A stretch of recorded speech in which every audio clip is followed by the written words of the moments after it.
อยากมีนาทีที่จะบ่นเธออยากบอกเธอทุกคำจากใจใครสุดไกลที่แห่งใดไร้ค่า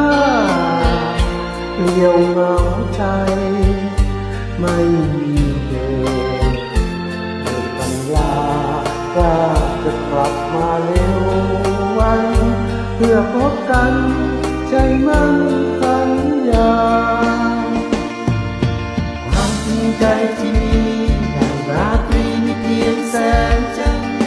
ที่ดังแสงตะวันมันขอบฟ้ามอบร่างกายจิตใจเป็นประกันด้วยชีวันของฉันเพื่อเธอวันสุดท้ายที่เราได้พบ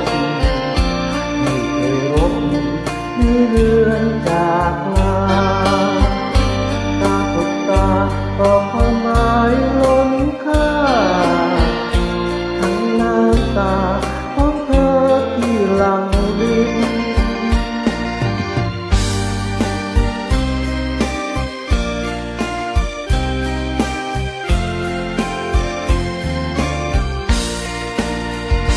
ตัวอักษรจำได้เสมอขอบใจเธอที่ยังห่วงใย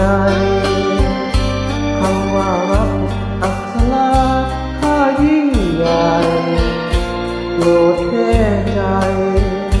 ฉันเช่นกันคำลาว่าจะกลับมาเร็ววันเพื่อพบกันใจมั่นสัญญาความจริงใจที่มีดังราตรีมีเพียงแสงจันทร์